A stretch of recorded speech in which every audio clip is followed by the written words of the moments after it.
Oh, hey, what's up, everybody? I didn't even see you there. How's it going? This is your boy, DMNYC. Here's the next episode of Movies, Music, Martial Arts.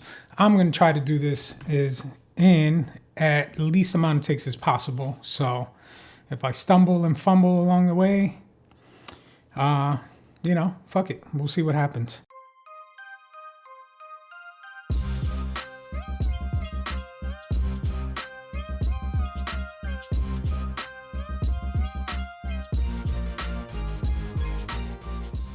So let's see. The first thing on the menu is I went to see Birds of Prey over the weekend, and I got to say I really enjoyed it. You know, it's I had fun with it. So let's go give the actors their props here. Okay, Birds of Prey starring Margot Robbie as Harley Quinn, obviously.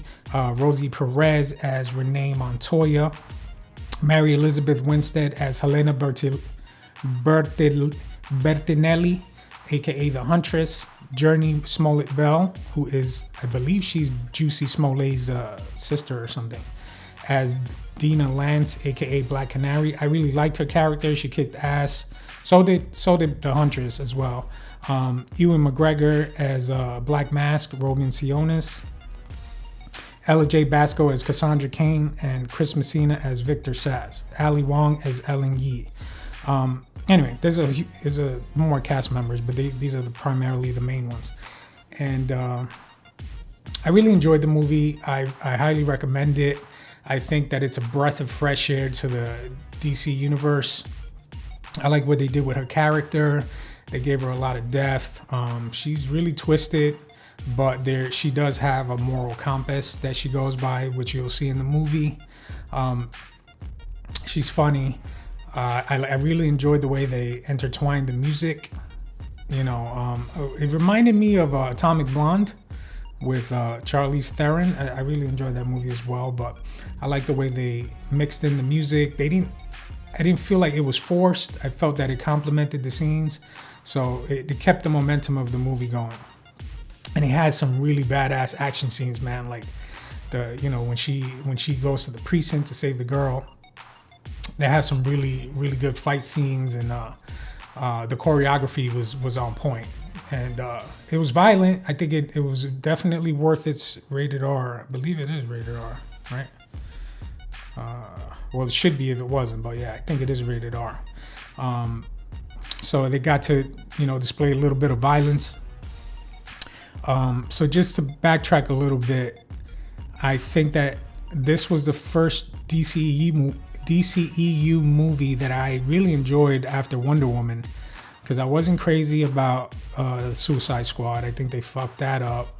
It started off good, and then it just got a little crazy, later on with the Enchantress and the lady that was possessed and all that stuff, and the CGI army again, the light beam in the sky. So yeah, I wasn't crazy about Suicide. I think it had potential, and I hope that James Gunn, who's director of the Guardians of the Galaxy movies, I hope that, he comes in and saves the day and fixes that franchise, which will not include Will Smith.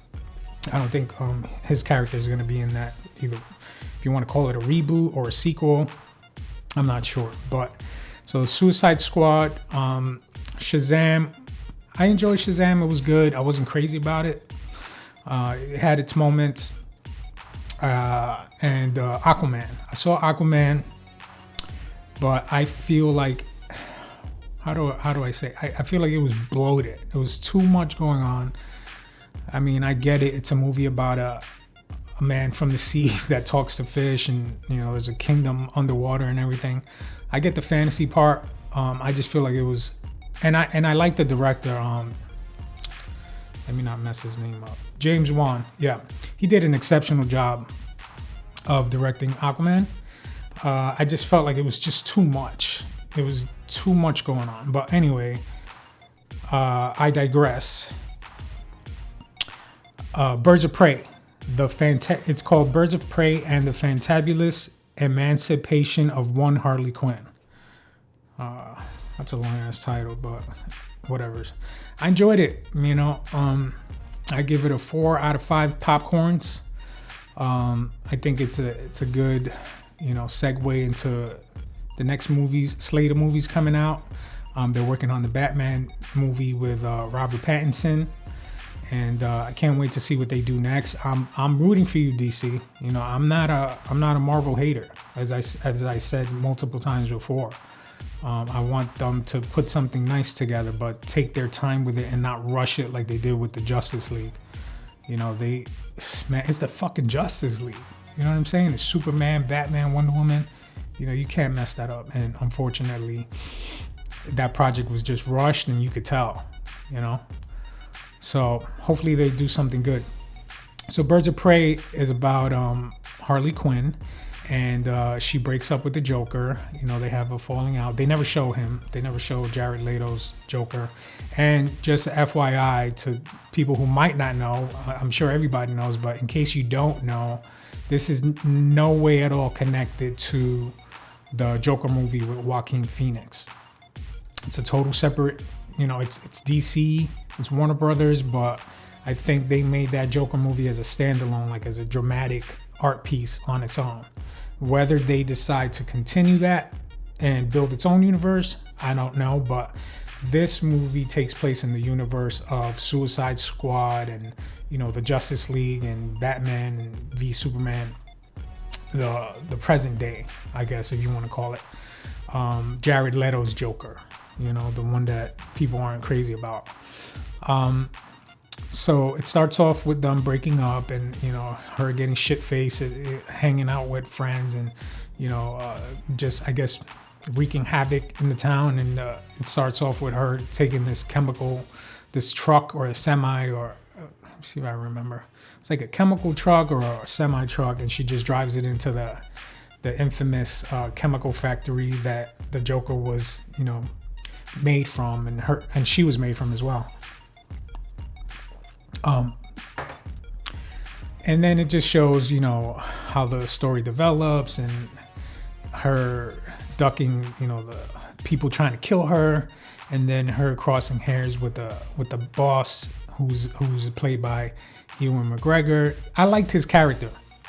He was funny. I saw, I think they were trying to hit like a not such a like evil role with him. They wanted to give him like a little bit of freedom to be funny at times, and so he did get dark at certain times, but overall I think he did a good role as the villain. But obviously it's about her, and it focuses on her story arc and her crossing paths with this girl who ends up getting an item, and she has to protect her, and it's good. I'm not gonna get into spoilers because it's still pretty fresh in theaters. But yeah, I enjoyed it. I really enjoyed the music. Again, it really kept the momentum going. The choreography was crazy.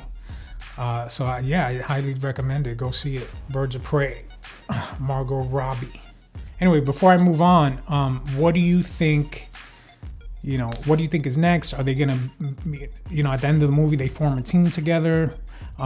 They kind of all got reluctantly mixed up into a situation where they had to help each other and fight their way out. The other female leads, they were all kick-ass. They were all badass. The Huntress and Black Canary, they had fighting skills. They were lethal, and they get into this big, showdown at the end. And again, the choreography was really good. Yeah, the plot had some holes in it, but what movie doesn't? I was really entertained by this movie, and I really recommend it. So good on you, DC. Keep the momentum going. All right, so the next thing that I'm gonna get into is a couple of shows I've been watching recently. Let's see how much time I got left. All right, if this thing cuts off, I'll just keep it going. I just finished season 2 of Narcos Mexico, and let me tell you, man, this show keeps delivering. Let me pull this shit up. Narcos, boom, Narcos Mexico season 2, starring Diego Luna. Yeah, this show was good, man. So Narcos Mexico season 2 takes place after the events of the original Narcos, which was in Colombia. It started with Pablo Escobar, and excuse me, it deals with a lot of historical facts that really happened. Obviously, they're gonna twist some shit around for dramatical reasons, to make the story spicier or whatever. So after Pablo gets killed, and then Narcos season 3 goes into the Cali cartel, and we will see how that ended up, and then Narcos kind of like rebooted back to season 1 with it's called Narcos Mexico. And so season 1 of Narcos Mexico was about so the rise of the Guadalajara. Let's try that again. The rise of the Guadalajara. Why can't I say Guadalajara? I just said it. The rise of the Guadalajara cartel as an American DEA agent learns the dangers of targeting narcos in Mexico. So wait, this was season 1. Okay, so I'll talk briefly about season 1. So season 1 was about the rise of what's this dude's name? Diego Luna plays. Let me see. Let me pull up the cast here. Okay. It's easier for me to explain what's going on if I look at who's who. Okay. Yeah. Okay. So Diego Luna plays Miguel Ángel Felix Gallardo. Miguel Ángel Felix Gallardo. So I think this guy's still in jail in real life. You know what I mean? So he started off as a cop in Mexico City. I think it was Mexico City. So it shows how they were just running weed. Like they had like huge, huge crops of weed. They were thriving in the Sensimilla business, Sensimilla. And then what happened is later on in the season, you see how he grows to power. He gets some political influence. Then he gets mixed in with the Colombians. I think that was the start of his downfall, man, getting mixed with the Colombians, because they want to flood the streets. They got greedy. They want to flood the streets with blow. And so the season one of Mexico ends with Felix, Miguel Ángel. What should I call him? Felix? I'll call him Felix Gallardo, because he's got like 8 names. Felix Miguel Ángel Gallardo. No, I'm sorry. Miguel Ángel Felix Gallardo. I'm not laughing at you, dude. Don't fucking have me killed from behind bars. Because he's a real life narco. So season 1 ends with him rising to power, turning on his allies and some of his friends just to get a step ahead of everyone, and it shows him in full power. And then season 2 leads into more of the political side of things, dumb fucking rigging elections. It's crazy, bro. I just threw a bro out there. Like if I'm talking to one of my friends. Well, I am. All you guys are my friends, so hopefully. Even the haters, your friends too.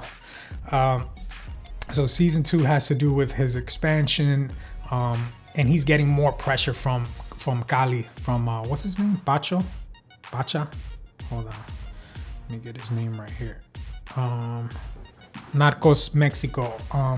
This shit got cut off, so I'm just gonna start again with talking about Felix Gallardo's rise to power in season 2. So season 2, again, he's building his wealth, his connections with the Colombians. He's moving blow for them, but he's getting a lot of pressure from Pacho, from the Cali cartel.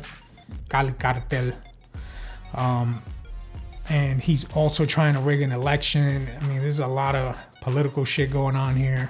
It just goes to show, like, with more money comes more power and influence, and it was the 80s in Mexico, but you could say that shit like this still happens in different countries. How money and power influences political decisions and whatnot. So okay, so back to what I was saying. So Felix Gallardo is in full power, but then you have the plazas, like the different parts, like Sinaloa. You got Juarez, you got the Gulf. There's another part that I'm missing. So there's like 4 or 5 different plazas that are being run by his bosses, his underbosses. Like, let me see who else. There's too many characters to name, but so you see how little by little during the course of the season, his people start questioning him. He does some questionable shit, like he gets a little bloodthirsty towards the end of the season, and I think it comes back to really fuck him over, because you see his bosses, they have like a federation, and he calls a meeting, and then you see them one by one walking out on him. And El Chapo's one of them. El Chapo's in charge of Sinaloa. I think him and this other dude. So I think that's gonna. So well, I mean it's Netflix, so I'll talk about spoilers and this real life shit that happened. So Felix ends up being alone. They leave him. He's got his pull with the Colombians is pretty much done because he's got it's just so much cutthroat going on. You know what I mean? And his guys leave him. And they kind of leave him as an open target to the government that was protecting him at first. Now they all turn on him, and so he ends up getting arrested at the end of the season. And then the American DEA agent, played by, let me see if I could get his name real quick. Scoot McNairy plays Walt Breslin.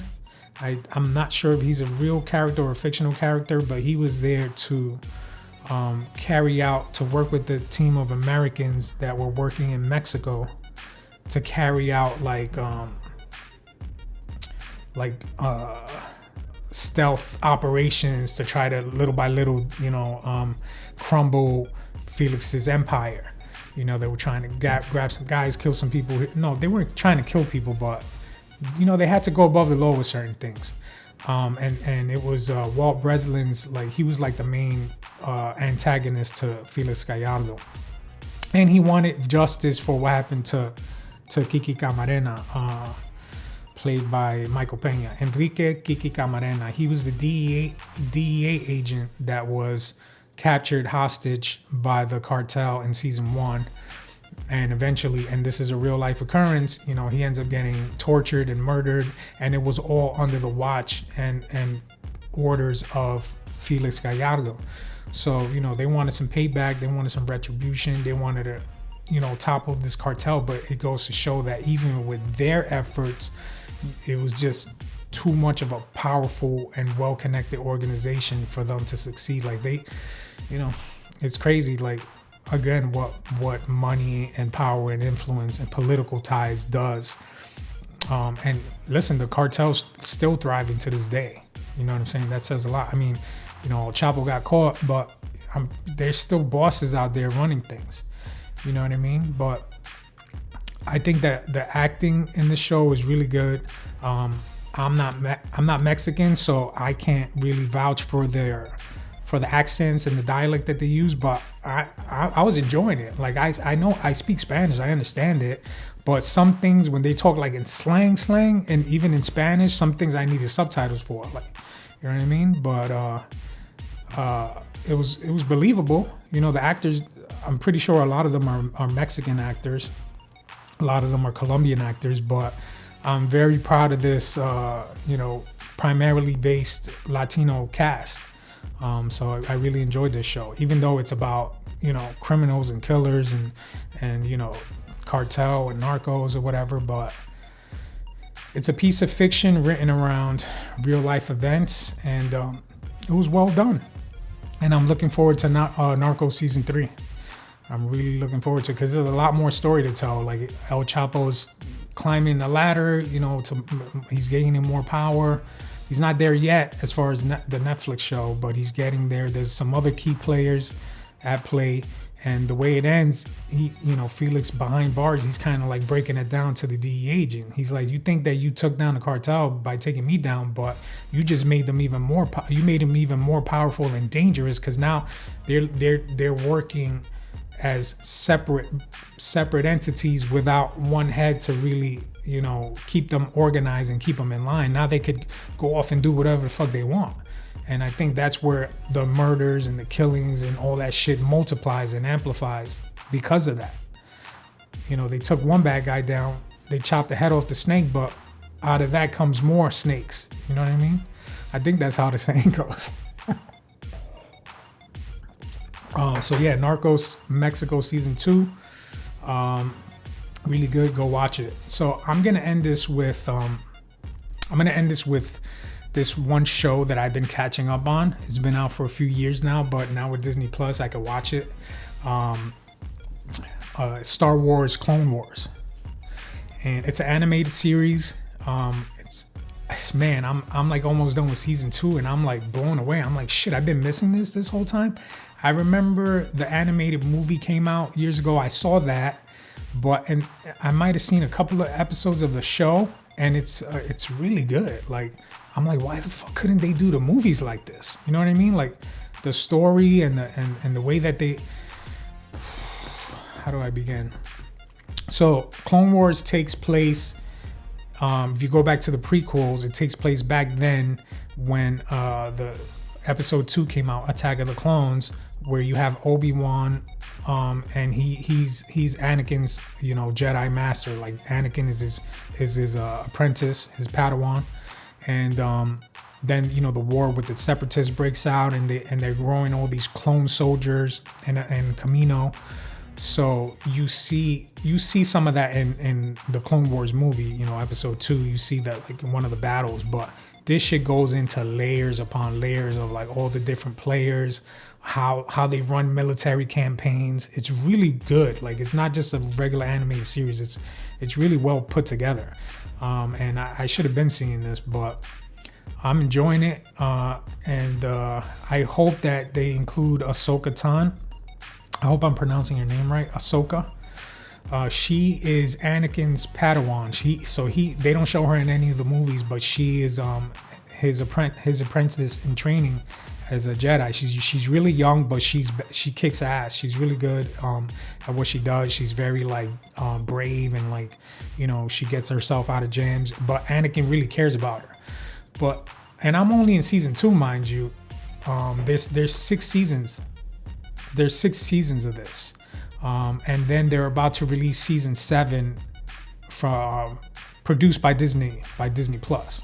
So I can't wait to see that because it looks really good. It looks like they're bringing Darth Maul back for like a final conclusion with whatever happens to him.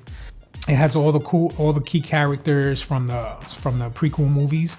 Obi-Wan Kenobi, Anakin Skywalker. It has Yoda. It has Mace Windu. So it shows them going off on different missions to different systems. Like they need to help, fend off like the Separatist army, the droid army. But yeah, man, I really love the way they putting the show together. They have some really crazy battle sequences. Really crazy battle sequences. Like when there's so much going on, but it's really good, man. I really recommend it. If you're not caught up on it, I'm catching up on it now. I'll download a couple of episodes and write it and watch it during my commute, during the day. But yeah, I want to catch up to it because I want to see how season 7 plays out. So I highly recommend Clone Wars on Disney Plus. And with that said, I think that's it for today. I hope you guys had a good time with me rambling about shit. Listen, this is what I'm doing. It's fun. I'm recording it, putting it on YouTube, putting a logo on it. That's all you got to do, guys. Promote yourselves. I would like to take this opportunity to speak on my videography services. So just go to saltosvisuals.com and let's work. I could do some edits for you guys. I could, shoot a video for you. Just check out the website. I'll put it on the link in the description. And in the meantime, just keep enjoying the show. Maybe you don't need a video. But yeah, like and subscribe. Any form of support helps. You know what I'm saying? So with that being said, thanks again for joining me on this journey, and we'll see where we could take this. All right. Have a good one, guys. Peace.